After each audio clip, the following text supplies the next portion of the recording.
आपको याद होगा कि मैंने आपको बताया था कि गूगल एसईओ को एंडोर्स नहीं करता। ये बड़ी फ़नी बात है कि गूगल एसईओ को एंडोर्स तो नहीं करता, लेकिन गूगल की वेबसाइट के ऊपर गाइडलाइंस अवेलेबल हैं, जो गूगल वेब मास्टर्स को बताता है कि भाई आप ऐसे-ऐसे अपनी वेबसाइट को ऑप्टिमाइज़ करें। गूगल को कैसे पेजेस इंडेक्स करने में हेल्प करना है, यूज़र के लिए कैसे वो स्ट्रक्चर आपने मेंटेन करना है। ये गाइडलाइंस का लिंक मैं आपको दूँगा, जिसमें आप जाके ये पढ़ सकते हैं। वेब मास्टर बेसिकली आपकी वेबसाइट के मास्टर को एक टेक्निकल टर्म यूज़ होती थी उन लोगों के लिए जो वेब एडमिन या वेब मास्टर या जो भी वेबसाइट चला रहे हैं। तो web master guidelines basically Google का एक पूरा पेज है, एक पूरा सेक्शन है सपोर्ट का, जिसमें आप जाकर ये पढ़ सकते हैं कि गूगल एक्चुअली खुद से आपको क्या-क्या बताता है। तो अभी तक जितनी भी मैंने आपको एसईओ की चीज़ें बताई हैं वो ऑलमोस्ट काफ़ी हद तक आपको यहाँ पर दोबारा नज़र आएंगी। इसमें कुछ मेन टिप्स मैं आपको बताऊंगा कि क्या क्या गूगल मेन चीज़ों पे एम्फोसाइज करता है, लेकिन ऑफ कोर्स गूगल चूंकि एसईओ को एंडोर्स नहीं करता, इसलिए वो ज़्यादा डिटेल में नहीं जाता। लेकिन गूगल बहुत सारी चीज़ों को ज़रूरी समझता है कि वो आपको बताए कि आप कैसे अपनी वेबसाइट को ऑप्टिमाइज़ करेंगे, कैसे उसको बेहतर करेंगे। तो वो चीज़ें मैं आपके सामने रखूँगा। डिफरेंट कैटेगरीज़ में ये चीज़ें फॉल करती हैं। तो पहली कैटेगरी है कि help Google find your pages. तो गूगल ये कहता है कि आप मुझे हेल्प करें, यानी कि हम गूगल को हेल्प करें अपने पेजेस फाइंड करने में। तो उसमें क्या टिप्स अवेलेबल हैं? उसमें सबसे पहली टिप जो है कि all pages should be linked. Google ये कहता है कि सारे पेजेस लिंक्ड होने चाहिए। तो आपको याद होगा कि हमने ये डिस्कस किया था कि कैसे जो गूगल है वो लिंक टू लिंक जंप करता है एक लिंक से दूसरे लिंक के ऊपर। और अगर आपकी वेबसाइट में लिंक्स सारे पेजेस आपस में कनेक्टेड नहीं हैं, तो गूगल हो सकता है कि कुछ कुछ पेजेस मिस कर दे। तो गूगल को अगर आपके किसी पेज तक पहुंचना है तो मेक श्योर करें कि वो किसी और पेज से लिंक्ड हो। और वो उसने पूरी डिटेल में गाइड ये पॉइंट लिखा है कि वो आप AHREF लिंक्स, जो कि हाइपर लिंक जिसको हम बोलते हैं, HTML लिंक भी हम उसको बोल सकते हैं, कि उसके तहत वो एक लिंक्ड हो, ताकि गूगल एक पेज पर आए और उसके बाद दूसरे पेज पे जंप करे।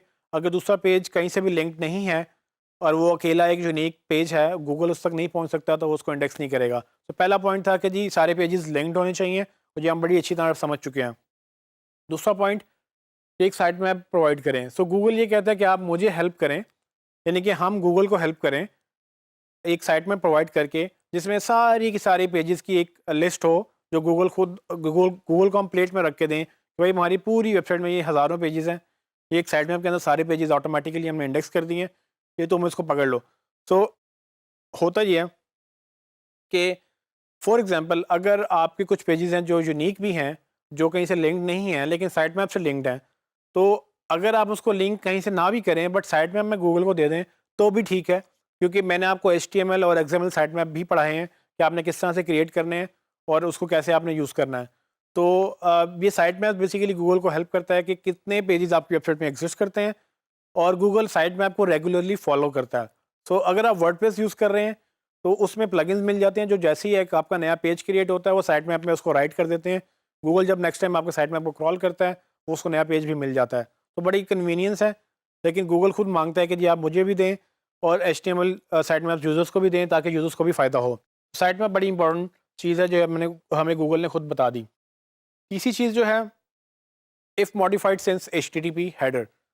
ये पढ़ने में थोड़ा नाम डिफ़िकल्ट लगेगा आपको, लेकिन इफ़ मॉडिफाइड सेंस ये एक टेक्निकल टर्म है सर्वर की साइड से, कि आपका सर्वर अगर ये चीज़ सपोर्ट करता है इफ़ मॉडिफाइड सिंस HTTP। इससे क्या होता है, इससे ये रिकॉर्ड होता है कि गूगल जो लास्ट टाइम मतलब जो सेशन है आपका वो मेंटेन होता है कि आपकी वेबसाइट लास्ट टाइम कब अपडेट हुई थी। ये रिकॉर्ड ये सर्वर साइड से मेंटेन होता है। जब गूगल आपकी वेबसाइट आके क्रॉल करता है तो वो ये देखता है कि वो नया कंटेंट आया कि नहीं आया। सो अगर आपका सर्वर ये सपोर्ट नहीं करता, जो कि अब ऐसा नहीं है क्योंकि ऑलमोस्ट सब सारे सर्वर जो हैं वो ये चीज़ें सपोर्ट करते हैं।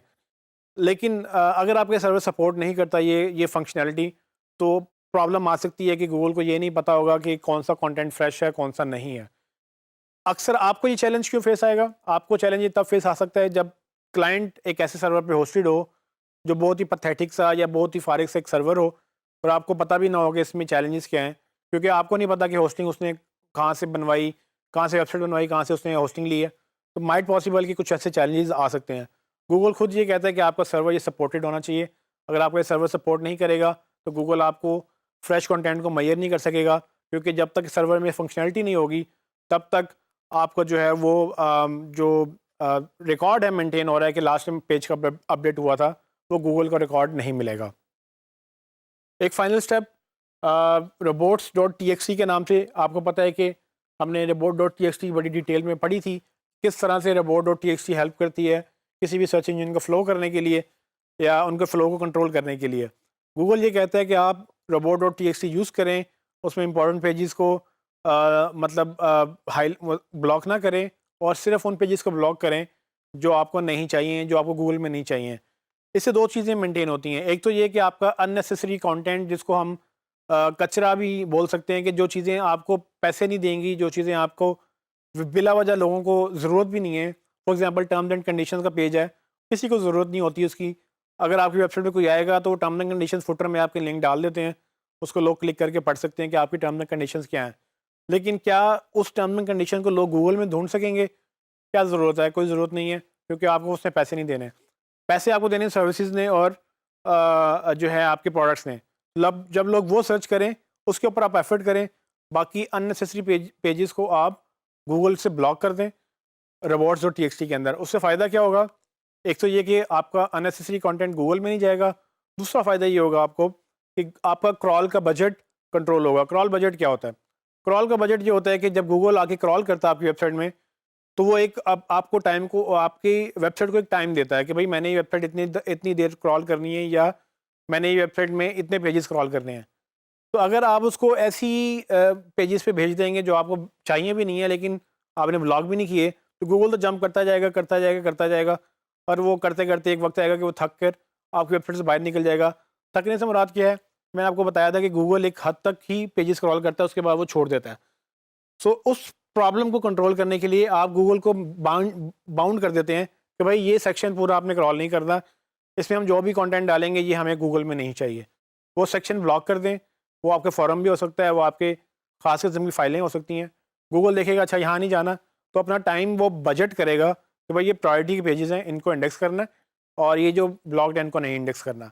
तो गूगल बड़ी एम्फसाइज करता है कि किस तरह से आप अपने जो क्रॉल के बजट को, यानी कि robots.txt से कंट्रोल कर सकते हैं।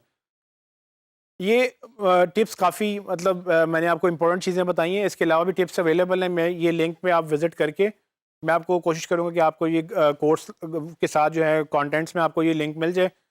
ये लिंक आप विज़िट कर सकते हैं, जिसके जिसके अंदर आप पूरा इसको डिटेल में पढ़ सकते हैं कि क्या-क्या गूगल और ये कहता है, और ये सारी चीज़ें आपको फ़ॉलो करनी है।